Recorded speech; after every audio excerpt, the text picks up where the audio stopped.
जगदीप सिंह सिंधु वरिष्ठ पत्रकार आम सहित रही अधिक आलोचना। जगदीप जी, आपका स्वागत है कनेक्ट न्यूज पर। हम आपसे जानना चाहेंगे, जगदीप धनखड़ ने उपराष्ट्रपति पद से इस्तीफा दे दिया है, आप इसको किस नजरिए से देखते हैं? देखिए, जो उन्होंने वजह बताई है जी, उनके स्वास्थ्य की, उस स्वास्थ्य की उनकी बहुत दिनों से तकलीफ तो थी, और ये भी है कि उनके निवास स्थान पे, जो आधिकारिक निवास स्थान है, वहाँ एक मेडिकल टीम डेप्यूटेड भी थी। लेकिन उसके अलावा अगर देखा जाए तो कहा जा सकता है कि ये एक राजनीतिक पद है और ये एक राजनीतिक घटना है, तो इसको राजनीतिक परिप्रेक्ष्य में ही तोलना चाहिए, इसकी पड़ताल करनी चाहिए। और अगर उस राजनीतिक घटनाक्रम को अगर हम देखें, वैसे तो जगदीप धनखड़ ने को अगर स्वास्थ्य के कारण अपना इस्तीफा देना था तो वो पहले भी दे सकते थे, लेकिन अचानक इस वक्त ये इस्तीफा एक बड़ी राजनीतिक जबकि संसद का मानसून सत्र आज से शुरू हुआ है जी, जबकि संसद का अधिवेशन आज से शुरू हो गया है। हाँ, संसद का सत्र आज पहला दिन था जी, और आज पहले दिन संसद के सत्र में उनका जो अपना व्यवहार था उसमें कहीं भी ये ऐसा नहीं लग रहा था कि वो अस्वस्थ हैं, और वो इतने अस्वस्थ हैं कि वो आगे कंटिन्यू न कर पाए, है ना। तो उसको देखते हुए ये सबके लिए बड़ा अचरज और बड़ी एक खबर है, और अचानक आया ये इस्तीफा शाम को लेट टाइम पे। ये अपने आप में ही सभी को मजबूर करता है कि इसका हर तरह से आकलन किया जाना चाहिए, क्योंकि एक बड़ी राजनीतिक घटना है, और अगर इसको और ज्यादा विस्तार से इसकी पड़ताल करने की कोशिश की जाए कि आखिर ये ऐसा किन कारणों से हुआ, जो स्पष्ट कारण बताए गए हैं और उसके पीछे जो राजनीतिक कारण हो सकते हैं, मुझे लगता है कि बहुत जल्द ही बहुत चीजें सामने आ सकती हैं, और उसमें जो हलचल है पार्टी के भीतर और जो पार्टी और संघ के भीतर जो हलचल है, ये उसके साथ भी इसको जोड़ के देखा जाना चाहिए। और मुझे ये लगता है कि आने वाले समय में जिस प्रकार की योजनाएं सरकार की हैं, उनको देखते हुए सरकार को जिस तरह के नए संशोधन या समाधान संसद में प्रस्तुत करने हैं,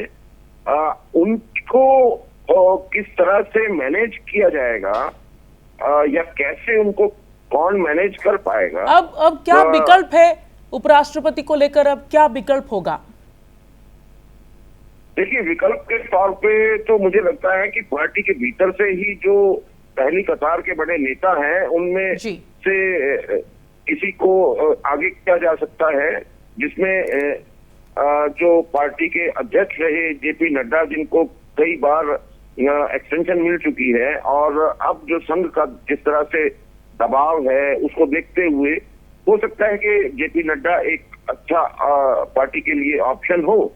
या हो सकता है कि रक्षा मंत्री राजनाथ बड़े सधे हुए राजनीतिक हैं। उसके अलावा एक और नाम है जिसको शायद पार्टी की तरफ से एडजस्ट किया जाना हो सकता है, वो वसुंधरा का नाम हो सकता है। तो इस प्रकार कई संभावनाएं हो सकती हैं आने वाले समय में, लेकिन इसको अभी देखना पड़ेगा कि इसके जो राजनीतिक घटनाक्रम हो रहे हैं के वो पीछे किस दिशा में बढ़ क्या कारण हो सकते हैं? आपने कहा कि ये बड़ा राजनीतिक घटनाक्रम हुआ है, इस तरह से अचानक क्यों इस्तीफा दे देना, तो क्या हो सकता है कारण? देखिए, ये पार्टी की आंतरिक व्यवस्था की बात है जी, है ना, और इसमें जो पार्टी की तरफ से जिस तरह से उनकी आंतरिक सहमति है, और सदन को जो राज्यसभा है वो ऊपरी सदन है, और वहाँ लोकसभा में कोई भी अगर बिल आता है वो पास होने के बाद राज्यसभा में उस बिल का पास होना आवश्यक माना जाता है। तो वहाँ अब हो सकता है कि सरकार ये चाहती हो कि वहां उस प्रकार से किसी एनर्जेटिक व्यक्ति को सामने लाया जाना चाहिए जो आने वाले समय के अन्य विपक्ष के दबाव को झेलते हुए सारे सदन को अच्छे से व्यवस्थित कर सके और चला सके। तो सदन को कैसे अच्छे से मैनेज किया जाए आगे के समय में, जबकि आज ही सदन का पहला दिन शुरू हुआ है, संसद का मानसून सत्र का पहला दिन, तो इसीलिए क्या ये फैसला हो सकता है, ये भी कारण हो सकता है? देखिए, संभावनाएं राजनीति में हमेशा खुली रहती हैं